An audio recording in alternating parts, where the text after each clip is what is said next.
Jangan biasa-biasa saja. Kita yang berada di sini ini bertanggung jawab kepada 260 juta penduduk Indonesia. Kalau mau minta perpu lagi, saya buatin perpu. Kalau saudara belum cukup, asal untuk rakyat, asal untuk negara. Saya pertaruhkan reputasi politik saya.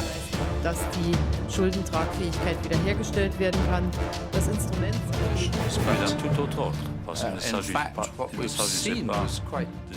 sebab itu, saat itu walaupun kita ditakut-takuti soal Freeport,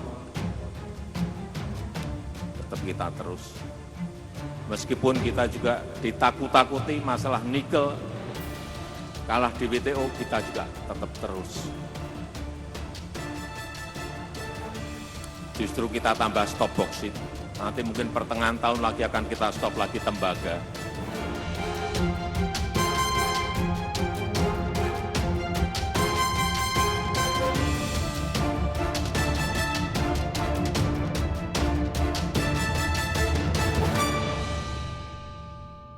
Terungkap, ini dia dalang yang bawa RI digugat ke WTO.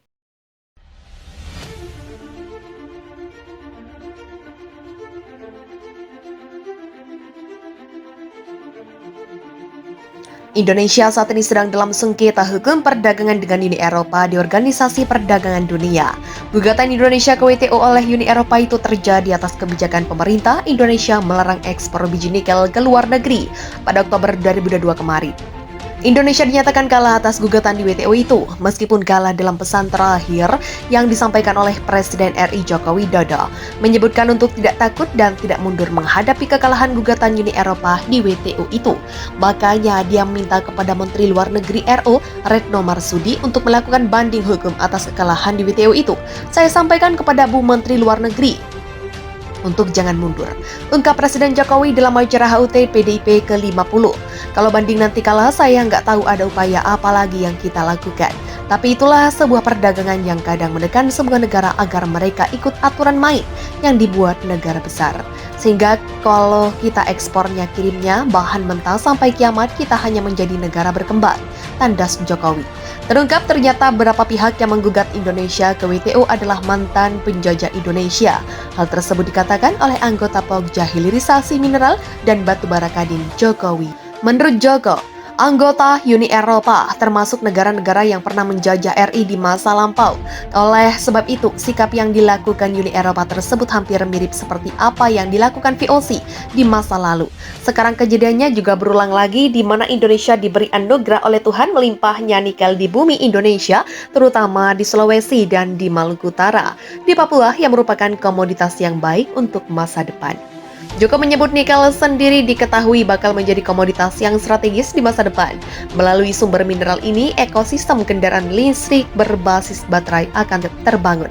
Jadi negara-negara yang mencoba untuk mensalahkan ekspor nikel ini latar belakangnya sebenarnya ingin menguasai sumber daya alam kita demi kemakmuran mereka. Tetapi mereka melupakan bahwa Pak Jokowi juga menyampaikan, mari kita membangun ekonomi dunia dengan semangat kerjasama, kata dia.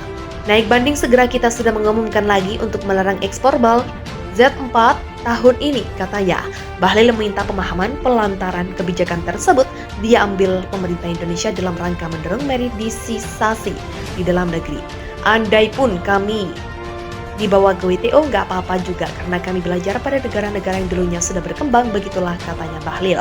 Menyinggung bagaimana cara negara maju dahulu juga melakukan hal yang sama untuk mendukung industri dalam negeri. Mereka yang menjatuhkan Inggris yang abad ke-16 juga pernah melarang ekspor wal karena ingin menjadikannya sebagai bahan baku tekstil langka. Serba juga dilakukan Tiongkok pada tahun 1980-an, di mana pemerintah negeri bambu itu menerapkan tingkat komponen dalam negeri atau TKDN hingga 90% untuk memproteksi industrinya.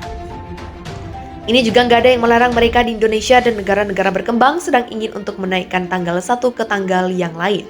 Untuk mencapai negara maju yang sama, ini yang kita sekarang lakukan ditolak. Ibu mantan ketua umum itu mengaku digugatnya Indonesia di WTO oleh Uni Eropa sebenarnya bukan masalah besar.